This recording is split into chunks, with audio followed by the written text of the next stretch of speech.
Hello guys, welcome back to మన channel. Guys, ఇవాళ మన మూవీ రివ్యూ వచ్చేసి స్టార్. గైస్, యాక్చువల్లీ ఈ మూవీ 2021లోనే రిలీజ్ అయింది. ఇంకా ఫైనల్గా ఈ మూవీ యూట్యూబ్లో స్ట్రీమింగ్ అవుతుంది అనమాట.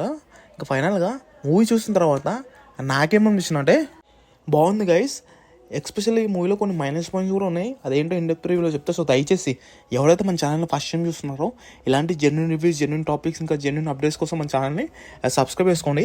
ఇంకా ఈ మూవీ బేసిక్ స్టోరీ వచ్చేసి యాక్చువల్లీ ఈ మూవీలో మన పృథ్వీరాజ్ గారు కూడా ఉన్నారు. తనకి ఈ మూవీలో అంత ఎక్కువ స్కోప్ లేదనమాట. అక్కడక్కడ కనిపిస్తారు అనమాట మనం హీరో పృథ్వీరాజ్ గారు అనేది.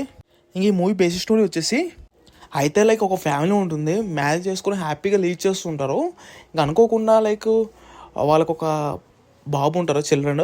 తన వల్ల వాళ్ళకి కొన్ని సమస్యలు, ఇంకా కొన్ని ప్రాబ్లమ్స్ ఎదురవుతాయి. ఇంతకీ ఆ సమస్యలు ఏంటి, ఆ ప్రాబ్లమ్స్ ఏంటి అదేంటి మిగతా కదా. ఫస్ట్ ఆఫ్ ఆల్ మూవీ స్టార్టింగ్లో కొన్ని మైనస్ పాయింట్స్ ఉన్నాయన్నా కదా. ఏదైతే డైరెక్టర్ మనకి స్టోరీ చెప్దాం అనుకున్నారో చాలా వరకు బాగానే చెప్పారు.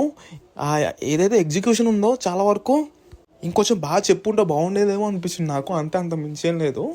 ఎస్పెషల్లీ మూవీలో compare to first half, second half చాలా వరకు స్లో అవుద్ది అనమాట. మూవీ లెంత్ కూడా అరౌండ్ 1 hour 50 minutes అలా ఉంది, నో ప్రాబ్లం.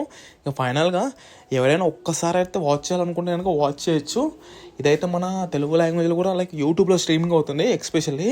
ఇంకా ఫైనల్గా మరి ఈ మూవీకి మరి నువ్వెంత ఇస్తావు రేటింగ్ అంటే నేనైతే 5కి 2.65 ఇస్తా. సో ఫైనల్గా ఇది గైస్ ఇంకా ఇవాళ మన రివ్యూ వచ్చేసి. సో ఇలాంటి టాపిక్స్, ఇంకా ఎలాంటి ఇన్ఫర్మేషన్, ఇంకా ఎలాంటి అప్డేట్స్ కోసం మన ఛానల్ని సబ్స్క్రైబ్ చేసుకోండి. ఒకవేళ ఈ మూవీ మీరు వాచ్ చేసి ఉంటే మీకు అసలు ఈ మూవీ ఎలా అనిపించింది ఏంటో అనేది కింద కామెంట్ సెక్షన్లో మెన్షన్ చేయండి. ఇంకా ఫైనల్గా ఇది గైస్ ఇంకా ఇవాళ మన రివ్యూ వచ్చేసి. జై ప్రభాస్.